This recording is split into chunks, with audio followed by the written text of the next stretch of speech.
السلام عليكم ورحمة الله وبركاته. الحمد لوليه والصلاة والسلام على رسوله وأصحابه المتأدبين بآدابه. أما بعد، أعوذ بالله من الشيطان الرجيم. بسم الله الرحمن الرحيم. الرحمن علم القرآن خلق الإنسان علمه البيان. وقال النبي صلى الله عليه وسلم: إن من البيان لسحرا.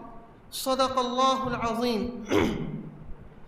حضرة رئيس الاحتفال المبجل وصاحب الفضيلة مدير الجامعة والزملاء الأحباء والطلاب الأعزاء، كما أنكم تعلمون أن الله تبارك وتعالى قد أنزل القرآن الكريم، ولكن في جميع القرآن توجد سورة معروفة ومشهورة ممتعة جذابة خلابة ويروقها كل من يسمعها، وهي سورة الرحمن.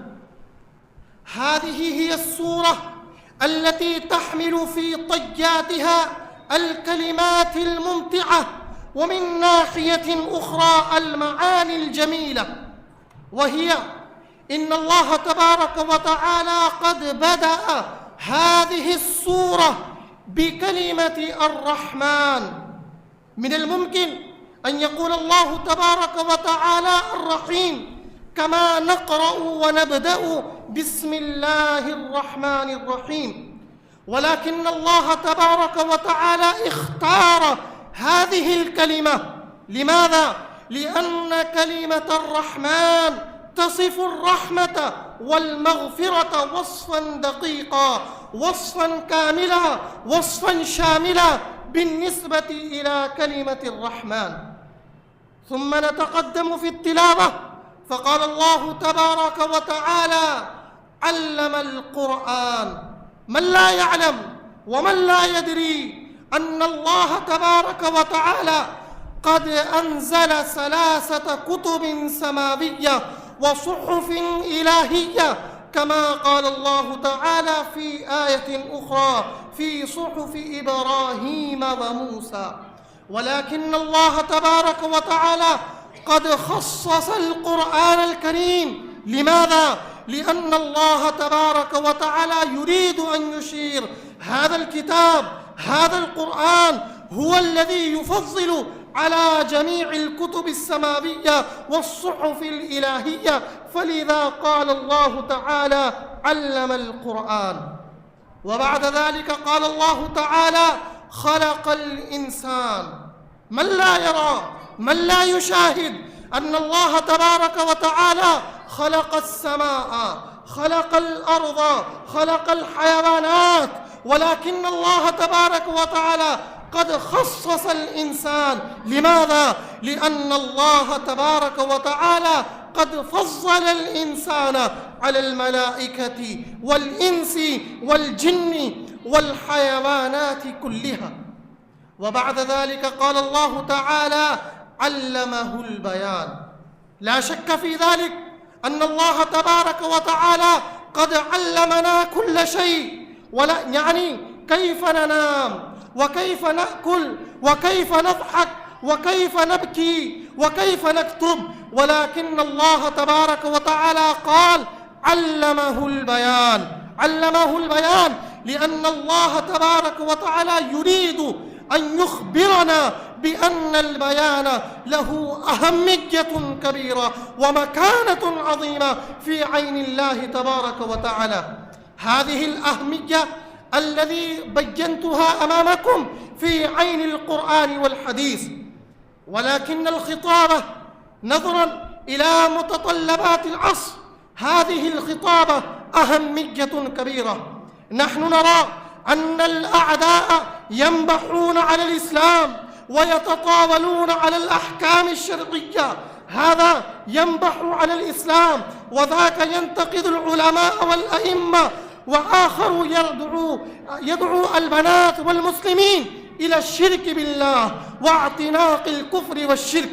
فلذا مما يجب علينا على أهل العلم بصفة خاصة أن يتعلموا هذا الفن لكي يكافحوا هؤلاء الخونة، هؤلاء الظلمة، هؤلاء الجبرة، هؤلاء الغدرة بلسانهم، لا حاجة إلى مزيد من الوصف.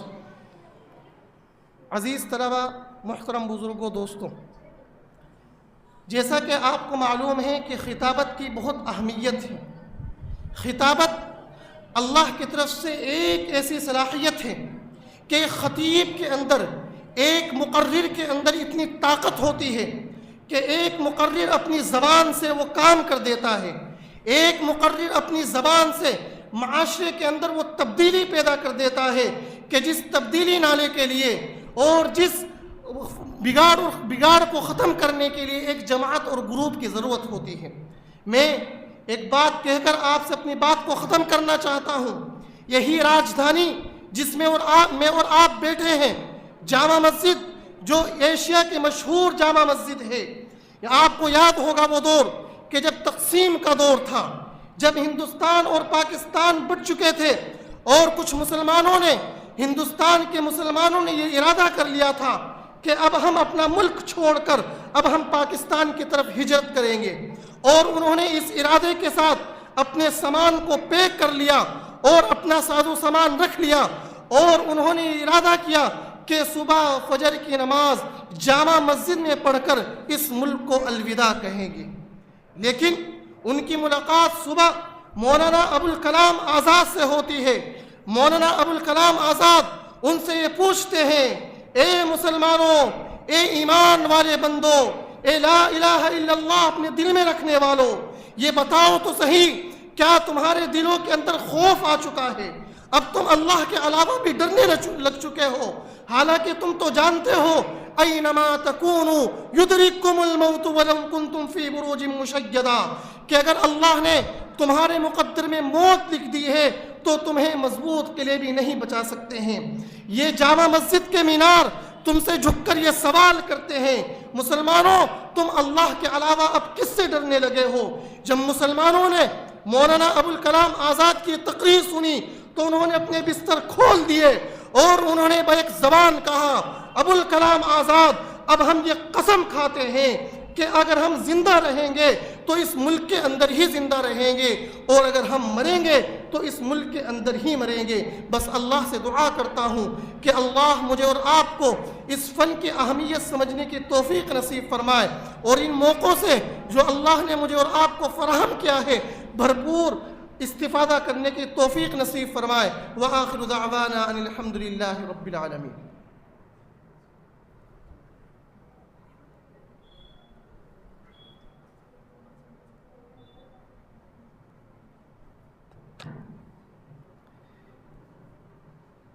ماشاء اللہ، حیاک اللہ. وقت بہت کم ہے، طلباء کے تمام پروگرام پورے ہو چکے ہیں. ہمارے درمیان دو مہمانان خصوصی موجود ہیں، حضرت مولانا زبیر صاحب امام و خطیب